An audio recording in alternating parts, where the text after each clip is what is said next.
Bush and Dole, a political rivalry for the ages. And then that final salute. The scene inside the Capitol this week was arresting. 95-year-old Bob Dole, confined for years to a wheelchair, rising with assistants to offer one final standing salute to George H.W. Bush. The history behind it made it even more poignant. Born only 11 months apart, but into dramatically different circumstances, the two men forged one of the preeminent rivalries of modern American politics, fueled by shared ambition and shaped by fateful twists and bitter confrontations, with Bush ultimately capturing the prize that always eluded Dole. They both came to Washington around the same time, but from very different places. A son of Dust Bowl, Kansas, whose family was nearly broken by the Depression, Dole barely escaped death from an exploding artillery shell in World War II, then spent the next 3 years rehabilitating in an Army hospital. He emerged without the use of his right arm and with shrapnel still in his body, returned to western Kansas and entered politics. In 1960, he won a House seat. 8 years later, he moved up to the Senate. It made him a rising star in Republican politics. Bush, by contrast, was born into an aristocratic Yankee family, and his father, Prescott, was a U.S. Senator. Like Dole, Bush defied death in World War II, shot down over the Pacific Ocean but avoiding capture by the Japanese, then set out to make his own name in Texas, first in the oil business and eventually in politics. He lost a Senate race in 1964, but won a House seat 2 years later. It made him the first Republican ever to represent Houston in Congress, and, just like Dole, a rising Republican star. Their collision was almost inevitable, and it came in 1972, just weeks after Richard Nixon's landslide re-election.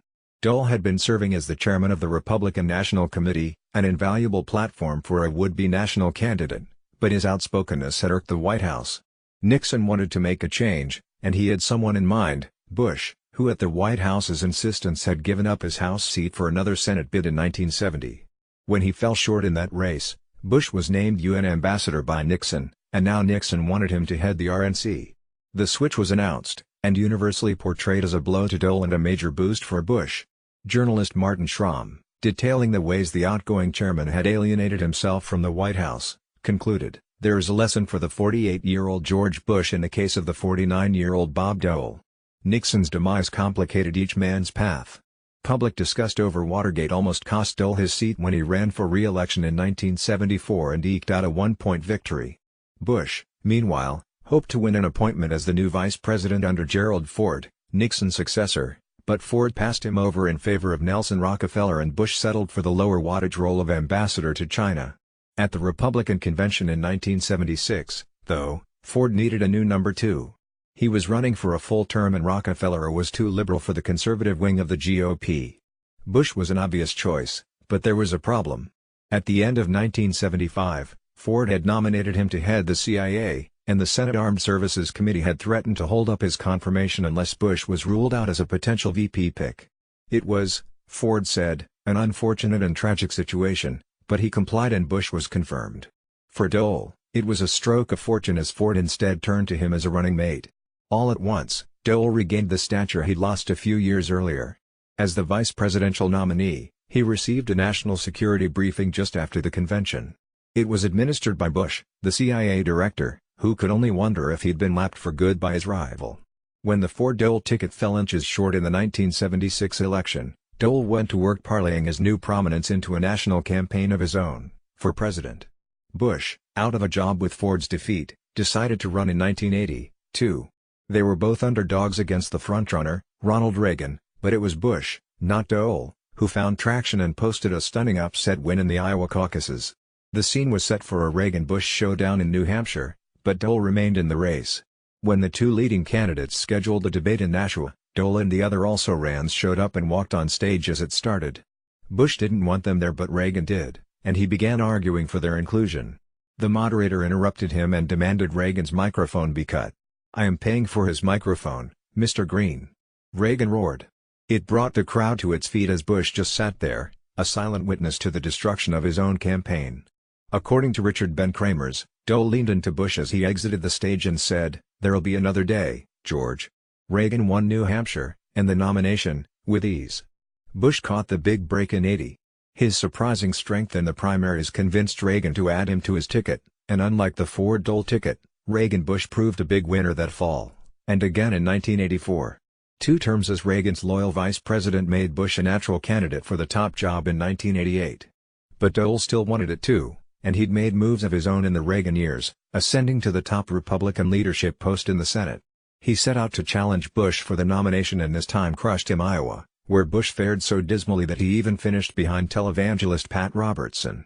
The race moved to New Hampshire and Dole, improbably, had his rival on the ropes. Bush responded with a last-minute barrage of negative ads that accused Dole of being soft on taxes, and gutted out a pivotal victory. Late that night, after the race had been called, the two men appeared together on NBC. Bush was finishing an interview on set with Tom Brokaw, who then introduced Dole from a remote location. Brokaw asked Bush if he had anything to say to Dole. "No," he said. "Just wish him well and meet him in the South." Then Brokaw asked Dole if he had any message for Bush. "Yeah," he replied, "stop lying about my record." Bush smiled on air, but of him, he referred in his diary to Dole as a no-good son of a bitch. The exchange did serious harm to Dole's public image, locking in an impression of him as a glowering sore loser that took years to shake. That night in New Hampshire also marked the point at which Bush left Dole behind for good in their race to the top. He won every remaining primary, captured the GOP nomination, and was elected president in the fall. Dole, for his part, returned to the Senate, where he made himself a reliable point man for the Bush administration. If there were hard feelings from all the years before, he never let it show, and the competitive enmity between the two men morphed into something quite different, genuine respect. Bush was defeated for re-election in 1992 by Bill Clinton, and a few days later Dole hosted a tribute dinner for Bush. He got up to speak and choked up. The best man didn't win on election day. Bush was just as generous toward Dole, who with Bush's loss became the highest-ranking Republican left in Washington. Dole continued to chase the presidency, but the rivalry was now over. At the 1996 Republican convention that nominated Dole, Bush delivered a speech enthusiastically supporting him, and the former president, along with his son, George W. Bush, accompanied Dole in the final days of his doomed campaign. Ironically, George W. Bush would 4 years later outpace Dole's wife Elizabeth, for the GOP nomination, but the bitterness between the families was gone. All that was left, all these years later, was that final salute, delivered this week in Washington. Steve Kurnotsky is a national political correspondent for NBC News and MSNBC.